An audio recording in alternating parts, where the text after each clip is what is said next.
There's a woman over on the Democratic side of Congress. Her name is Ilhan Omar, and it's been reported that her wealth has jumped from whatever it was to $30 million.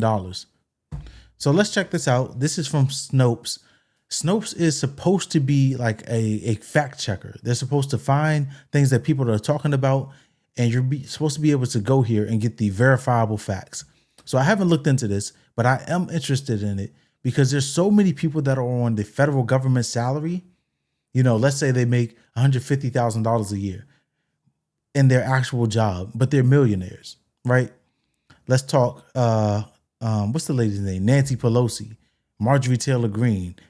If this is true about Ilhan Omar, this woman does not make nearly as much money as their net worth would suggest that they have, right?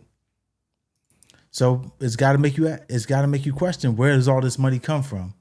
And just briefly, I've come to understand that this money is supposed to be from her husband, who is a hedge fund manager. But for some reason, all of these people that are in Congress that are married to hedge fund managers just seem to marry the best stock picker ever. Like, these people are even better than Warren Buffett. So let's check this out. This is from Snopes. It says, contextualizing claims Ilhan Omar's net worth jumped from below zero to 30 million since joining Congress. In early September 2020, a rumor spread online that Minnesota Democrat Representative Ilhan Omar's net worth has skyrocketed since she first became a member of Congress in 2019. For example, one Facebook post read, Ilhan Omar reported a negative net worth of negative $445,000 when she was first elected to Congress in 2019. Her latest financial disclosure from May 2025 shows a net worth of up to $30 million. Similar iterations of the claim circulated on X in conservative tabloids like the New York Post and Daily Mail, while a Snopes reader contacted us to ask if Ilhan's stunning spike in net worth could be attributed to her husband's connection to a winery or if there was more to the story. So apparently her husband does own a winery. I believe he's like a hedge fund manager as well. But you've got to ask, how does somebody go from a negative net worth to $30 million? Like, even in the best of terms, right? Let's say that you took all of your money from your salary over the past 6-7 years and you put it into stocks. How are you winning at such an incredible rate while the rest of America, most people are losing, right? Most people that are individual stock pickers are losing. But it seems that people in Congress, whether they're single or they're married, always seem to pick just the right stocks, while let's say 90% of people lose, right? The greatest investor of all time, or the most renowned investor of all time, Warren Buffett, tells everyday people, don't pick stocks. But people that are in Congress seem to pick all the right stocks. They're just so phenomenally good at it that they're even beating out Warren Buffett.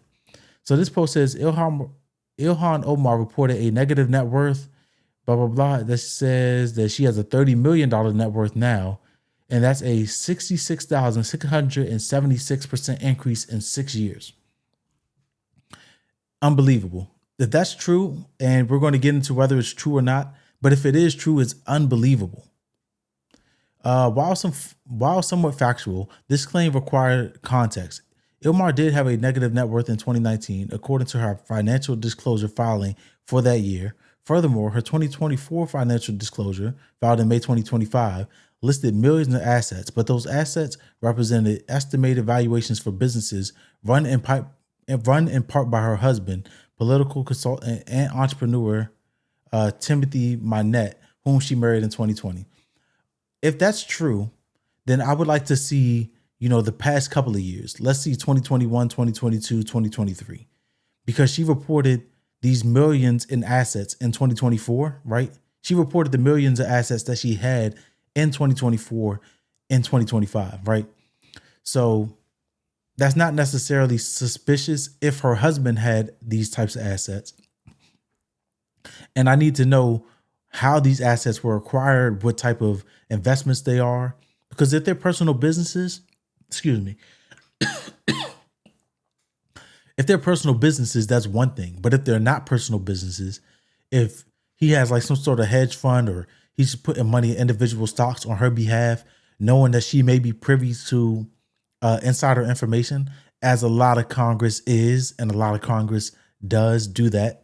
They have entire pages on Twitter and X dedicated to following these people. So she's one of these people that's marrying, passing information off to her spouse, and then they're running up their net worth while also preaching on behalf of helping the poor. As a Democrat, something's got to be done. Whether it's the left or right, something has to be done.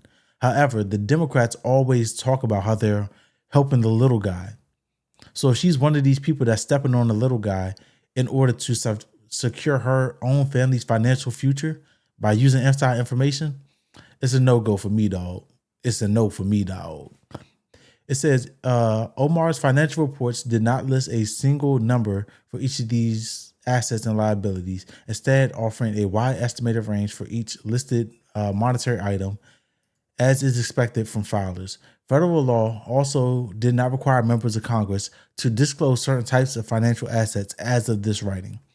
Given that we did not have a definitive idea of her exact net worth, and the Facebook post did not specify whether it was referencing her individual or household net worth, we have not rated this claim. In the email statement, Omar's office called the claim inaccurate and a right-wing smear campaign. If reporters actually read the financial disclosure, they would clearly see that the income that was received did not exceed $15,000. The value range listed for the assets reflects a full cost assessment of the businesses in which her husband is one of several partners and does not reflect her husband's individual share. Omar also addressed the allegations in a TikTok video posted on September 3rd, in which she pointed out that the income she and her husband actually received was minimal. Keep wishing millions into existence so I can pay off these student loans, the caption of her TikTok joked. See, this is an issue because on one hand, she's saying, oh, well, those are just the valuations of the total businesses in which my husband is part owner, right? So in order for transparency, why don't you just submit the part where your family benefits, right? If you have $100,000 business and your husband owns 25%, why don't you just list that 25%? I don't necessarily know that she's lying or telling the truth, but whatever it is, let's clear up some of the confusion here by giving accurate numbers. But if you actually want to be fully transparent, don't base the valuation off of the valuation of the business. Base it off of what you actually own in the business, your actual assets, and what your part of the business is worth, not the full thing.